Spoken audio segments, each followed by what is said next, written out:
Travis Wayne Goodsell. So I guess it's time to renew this video topic with the new batch of Mormons who are not getting a clue. Concerning false judgments, false accusations, using your spiritual witness. In the field of psychology, it is a pseudoscience. It's a fraud. It's a fake. They do not use science. They are anti-science. And yes, I know there's a famous ex-Mormon who's a psychologist. I've been warning you about him, and ex-Mormons have likewise been brainwashed by their ex-Mormon spiritual witness to condemn me as the enemy. And what they do with fallacy arguments is the most popular one is the self-fulfilling prophecy. And they get their victims, clients as they call them, to do the self-fulfilling of their self-fulfilling prophecies. And so the way it works is they name call. They're bullies. They're calling you mentally ill. They used to call you retarded, mentally retarded. And then bullies picked up on that and went, hey, that's a great term to use. And so they don't use that term anymore. They now call you mentally ill. There's no such thing. It's a name calling. And so by name calling you, what they are doing is creating a categorical box by which to treat you and to judge you.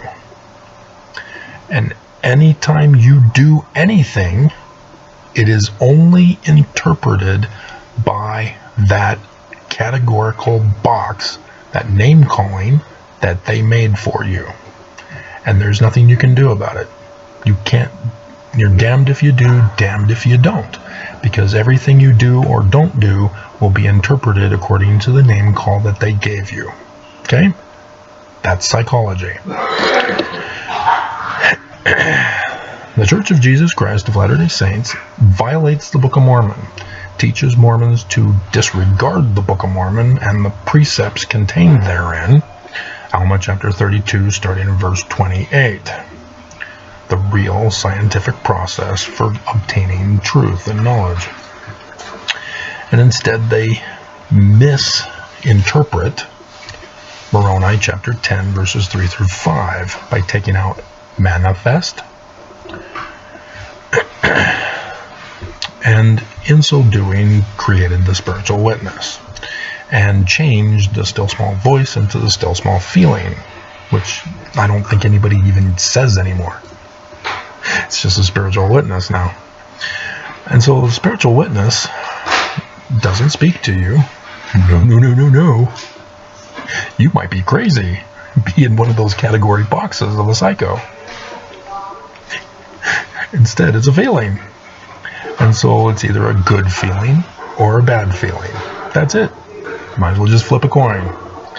And so the category box that is similar to psychology is that of what's called dichotomous categorization classification, rather than non-dichotomous, to have multiple boxes, one for each mental illness you have. And so it's just black and white, one way or the other, my way or the highway. A fallacy, a dichotomous fallacy, technically. And so this is why Mormons only hear what they want to hear to put in their category box. That the church is true, that Jesus is true, that Joseph is Christian, that Jesus is Joseph's Christ, etc., etc., etc. Prophets do no wrong. If they're committing a crime, it's not a crime. They're told by Jesus to do it, and so there's some reason to justify committing a crime, which is not a crime. It's only interpreted as a crime by the evil, wicked world, the United States, who's trying to catch them and destroy the church. But Jesus will prevail. you don't know my videos covering that, they're anti-science. Anti-translation, which is a science field. And so, yes, this is what Mormons do. So, me, I'm the evil Antichrist, the Korihor apostate, because I am not telling you things that make you feel good for the church as a categorical box that you've name-called it. You'd call it true. You'd call it God's church, Jesus' church, the church of Jesus Christ, because it's in our name. Therefore it is. And those are the problems you experience as you create fallacy after fallacy to justify maintaining your category beliefs of the church. And thus you've created one for me as the other part of the dichotomy, the false dichotomy, that I'm the Korihor, I'm the evil one. So anything I say must put a thumbs down. Right person who's putting the thumbs down on each and every single video of mine, he doesn't listen this far. He stops at the beginning, sees the title, thumbs down. You don't see it anymore. And that's a problem that YouTube is perpetuating. You do not have likes and dislikes for humans, only for goods and services.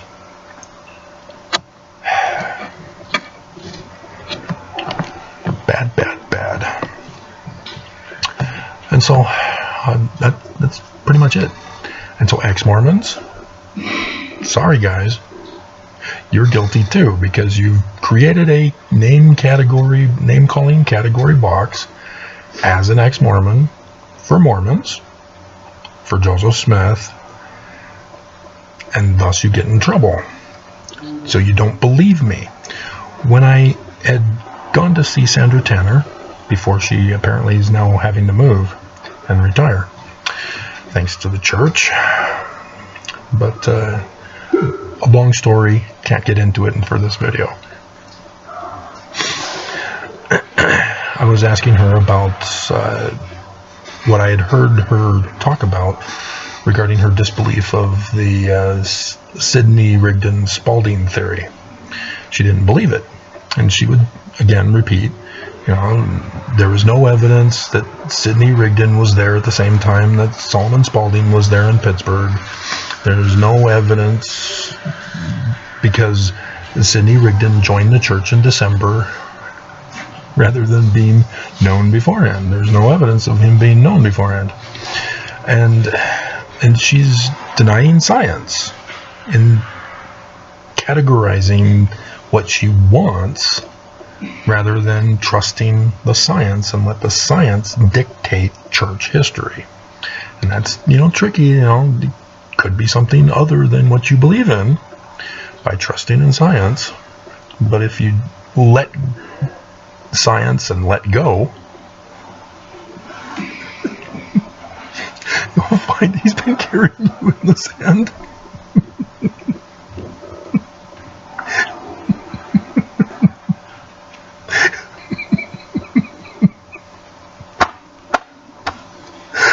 Oh, that was good.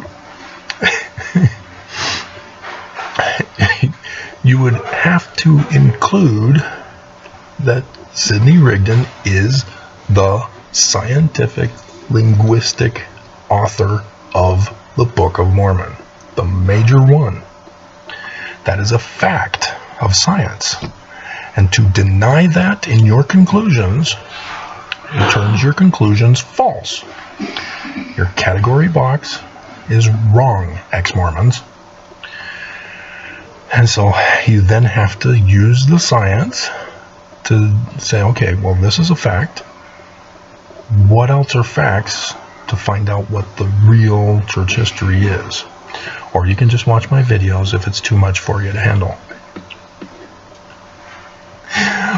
But, yeah, this has swept our nation. This false categorization box theory, as you see it being played out both in spectrum non-dichotomous as well as dichotomous. The debates between pro-choice and pro-life, and conservative versus liberal, to have guns or not to have guns. But it's getting worse as the news, mostly the liberal press, are wanting to turn everything into a racist, sexist, bigoted, hateful of the poor, anti-Semitic problem, rather than understanding that it was one person or a specific group rather than all. And that's a hasty generalization fallacy, as well as others, when you pull that kind of a stunt. And so, for example, a woman gets raped, there's a tendency for her to blame all men after her rape by one man. You can't blame all men for the one. But then you have to blame the government, not some other straw man figure, for your not being allowed an abortion. And remember, Roe v. Wade was overturned by the Supreme Court. So know the true cause of things for whatever you're dealing with in life. And so you're not going to be confused by misinformation and not knowing what is misinformation and what isn't. Because you are experimenting upon the Word, as the Book of Mormon tells you to, so that you can learn truth from error. Right, Mormons? Oh, you don't believe in the Book of Mormon, do you?